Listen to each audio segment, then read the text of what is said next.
Hello दोस्तों, कैसे हैं आप सब? मेरा नाम दीपक है और मैं आप सबका स्वागत करता हूँ मेरे चैनल आपके एचआर कंसल्टेंट में। दोस्तों, आज के जो वीडियो है उसका शीर्षक है why your coworkers are not your friend. क्यों आपके जो कोवर्कर्स हैं, जो आपके कलीग हैं, जो आपके साथ काम कर रहे हैं, वो आपके दोस्त नहीं हो सकते, है ना? इसके ऊपर हम लोग बात करेंगे, क्यों वो आपके दोस्त नहीं हैं। तो इससे पहले कि मैं वीडियो स्टार्ट करूँ, मैं आप लोगों को जो मेरे साथ घटना घटी है, मैं उसके बारे में ही बता देता हूँ। उससे आपको आइडिया मिल जाएगा कि क्यों जो है कोलीग या कोवर्कर जो आपके साथ ऑफ़िस में काम कर रहे हैं, वो आपके दोस्त नहीं हो सकते हैं। देखिए कुछ साल पहले की बात है, मेरे अंडर में या मेरे साथ में ही एक लेडी जॉइन करती हैं और शी वाज़ अ कॉन्ट्रैक्टर, वो कॉन्ट्रैक्टर थी। और सब चीज़ ठीक-ठाक चल रहा था। मुझे उनको ऑनबोर्डिंग देनी थी और मुझे ही ट्रेनिंग देनी थी उनको, तो मैंने जो है सारी चीज़ें की, सारी ट्रेनिंग वगैरह बाकायदा सब चीज़ बताया और इवन आई सेड कि वी आर अ टीम। आपको अगर कोई भी परेशानी हो तो जो है you can always come to me and I will be able to help you out.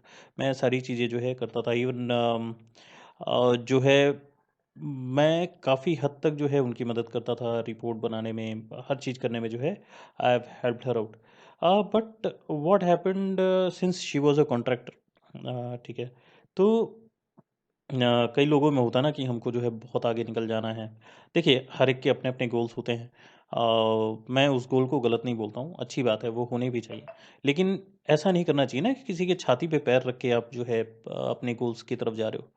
तो जो ये लेडी थी, इन्होंने यही किया मेरे साथ कि एक बार एक प्रोजेक्ट आया और वो जो प्रोजेक्ट था वो हमें ही हमारे ही डिपार्टमेंट को मिला। तो आई वाज़ असाइन्ड और she was also assigned to it. जब दोनों को असाइन हुआ वो प्रोजेक्ट, वो प्रोजेक्ट जो है थोड़ा-सा टेक्निकल साइड में था। तो आई सेड कि हम लोग बैठते हैं और कुछ चीज़ें जो हैं मुझको इसमें समझ नहीं आ रही हैं क्योंकि आप जो है उस फील्ड से रिलेट करती हैं। तो हम दोनों बैठ के डिस्कस करेंगे and you can tell me everything about it. So we agreed. We had a meeting, हम लोगों ने मीटिंग की। मीटिंग में शी टोल्ड कि नहीं, मुझे भी नई चीज़ें समझ में आ रही हैं एंड हम लोग जो है दोबारा से जो प्रोडक्ट ओनर है उसके साथ मीटिंग करेंगे और उसके बाद जो है चीज़ें देखते हैं। मैंने बोला ठीक है। लेकिन उसी के 1 दिन बाद मैं क्या देखता हूँ कि मेरे पास एक बाकायदा ईमेल आता है और वो ईमेल जो है जिस मैनेजर ने ये वो काम दिया था, जिस प्रोडक्ट ओनर ने, जिस मैनेजर ने वो काम दिया था, उसको रेफ़र होता है। और ये मेल कौन लिखता है? ये मेल यही जो मेरी कोवर्कर हैं, वो लिखती हैं। और बाकायदा पूरा रिपोर्ट जो है उन्होंने बना लिया था, बना के एकदम से she has given it to him. और इससे क्या हुआ, जो मैनेजर था उसकी नज़र में ये आया कि जो दीपक है वो कुछ नहीं जानता है, उससे कुछ हो नहीं सकता है एंड मुझे जो है प्रोजेक्ट से निकाल दिया and she has taken over everything. चलो, उसमें भी कोई परेशानी नहीं थी। आई थॉट कि चलो she wanted to grow in her career, तो कंटिन्यू काम करते गए हम लोग। On later on what happened कि जैसे ही 1 साल खत्म हुआ एंड जब अप्रेज़ल होता है, अप्रेज़ल का सब जब समय आया, तो व्हाट आई फेल्ट कि मुझे जो है हाइक ही नहीं दी गई। दे सेड कि योर परफॉर्मेंस वाज़ इनकंसिस्टेंट और उन्होंने मुझे हाइक ही नहीं दी। मैं उसी पे बेस के बेसिस पे जो है मैं कंटिन्यू काम करता रहा। और जो ये लेडी थी, जो मेरी कोवर्कर थी, हालाँकि उसका परमानेंट तो नहीं हुआ कंपनी में, but she got a better opportunity and she left to US. वो यूएस चली गई। तो इसमें हुआ क्या? ये जो मैंने कहानी बताई, इसमें हुआ क्या? इसमें ये हुआ कि ये जो लेडी थी, जो मेरी कोवर्कर थी, वो आई, शी स्टार्टेड वर्किंग और अपनी प्रतिभा दिखाने के चक्कर में मेरा ही जो है बेड़ा गर्क कर दिया। मैं ये नहीं बोलता आपको अपनी प्रतिभा नहीं दिखाया, आप अपनी प्रतिभा दिखाइए, कोई परेशानी नहीं है। लेकिन आपको दूसरों को क्यों डिमीन करना है, ठीक है? तो मैं यही बताने की कोशिश कर रहा हूँ, तो होप आप लोगों को समझ में आ गया होगा इस स्टोरी से, है ना? तो जो ये मैंने छोटी-सी स्टोरी बताई, ये मेरे साथ असली में घटी है, मैंने कुछ बनाया नहीं है यहाँ पे। तो ये चीज़ मेरे साथ हुई और मैं आज भी सोचता हूँ कि यार ऐसा कैसे हो गया? मैंने तो जो है मैंने ऑनबोर्डिंग उसका किया था, देन मैंने सारी ट्रेनिंग उसको करवाई, सारी चीज़ें मैंने बताई। आई टोल्ड कि वी आर अ टीम। और जब भी कई बार उससे रिपोर्ट्स नहीं होती थी, कई बार कुछ चीज़ें उससे नहीं बनती थी, तो I used to take care of it और उसका श्रेय उसको मिलता था। बट लास्ट में शी स्टैप्ड मी। तो क्या कर सकते हैं? तो this is how it goes, ठीक है? तो चलिए अब टॉपिक पे वापस आते हैं और आप लोगों को बताता हूँ कि क्या चीज़ें करनी चाहिए, क्या चीज़ें नहीं करनी चाहिए। तो जैसे कि मैंने स्टोरी में बताया तो बहुत सारी चीज़ें आप लोग वहाँ से भी जो है आप लोगों को मिल गई होंगी। लेकिन यहाँ पे कुछ रीज़न्स मैं बता देता हूँ, जिसके कारण जो है बहुत ही ज़्यादा इम्पोर्टेंट हो जाता है आप लोगों को समझना कि जो आपके कोवर्कर्स हैं, वो आपके फ्रेंड नहीं हैं, वो केवल कोवर्कर हैं आपके। पहली चीज़ होती है प्रोफेशनल बाउंड्रीज़, ठीक है? The work place is a getting things done. जो वर्क प्लेस है या ऑफ़िस है, वो ऐसी जगह है जहाँ पे आप चीज़ें जो है करते हो और चीज़ों को ख़त्म करने के लिए वहाँ काम करते हो, ठीक है? वो चाहे वो प्रॉफ़िट के बेसिस पे हो वो कंपनी के जो है प्रॉफ़िट के बेसिस पे हम लोग वहाँ काम करते हैं।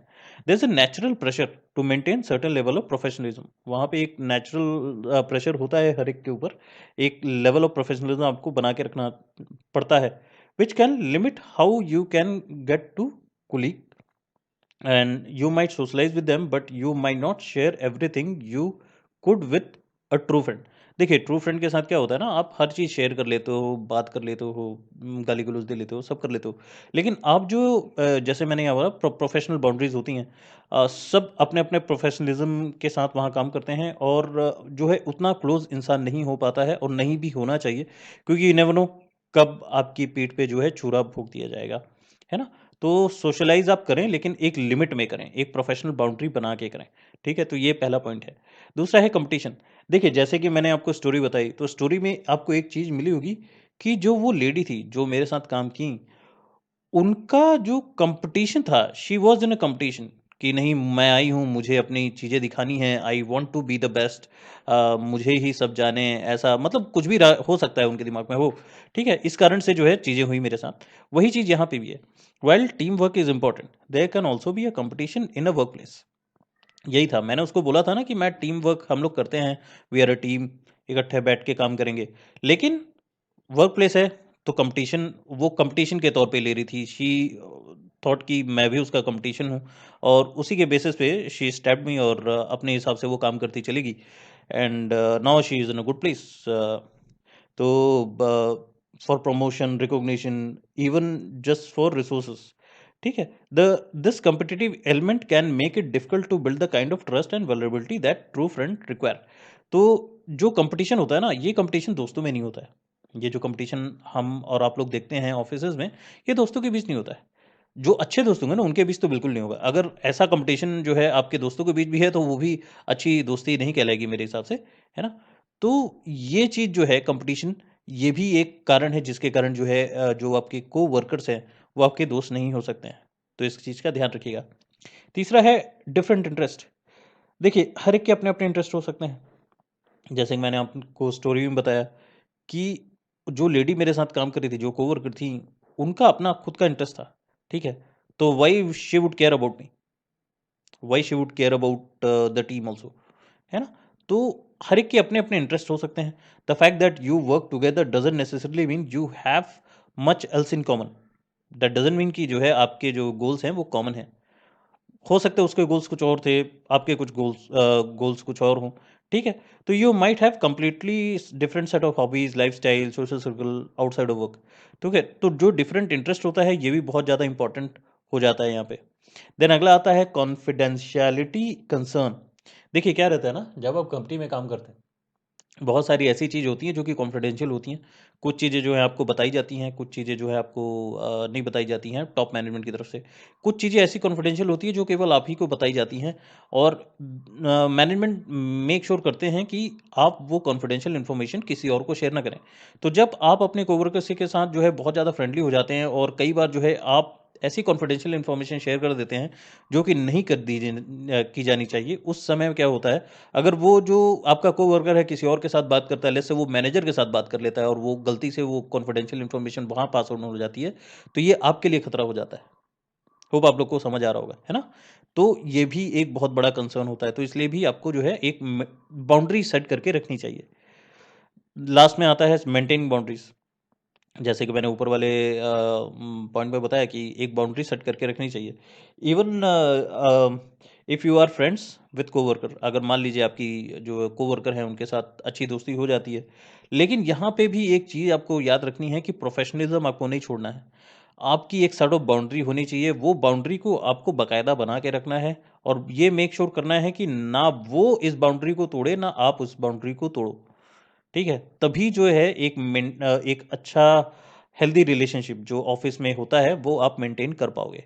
ठीक है? तो ये कुछ 5 पॉइंट है, टॉप रीज़न्स हैं जिसके कारण मैं आप लोग को बताना चाहता हूँ कि जो आपके कोवर्कर होते हैं, वो आपके दोस्त नहीं हो सकते हैं और मेक श्योर कि वो आप उनको दोस्तों की तरह ट्रीट ना करें, कोवर्कर की तरह ट्रीट करें और उसके बेसिस पे ही आप आगे अपना काम करें। ठीक है? और आपको आई होप स्टोरी भी स अच्छी लगी हो, तो बताइएगा कमेंट में और किस-किस के साथ ऐसा कुछ हुआ है, वो भी कमेंट में मुझे ज़रूर लिख के बताएँ। आशा करता हूँ आज का वीडियो आप लोगों को पसंद आया होगा, अगर पसंद आया है तो लाइक ज़रूर कीजिएगा, अपने ज़्यादा से ज़्यादा दोस्तों के साथ शेयर कीजिएगा और सब्सक्राइब करना मत भूलिएगा। मैं इसी प्रकार के नए-नए कंटेंट आप लोगों के लिए लेके आता रहूँगा। बस अपना प्यार और साथ इसी तरह बनाए रखिएगा दोस्तों। मैं मिलूँगा आप लोगों से अगली वीडियो में, तब तक के लिए अपना ख्याल रखिएगा। धन्यवाद दोस्तों।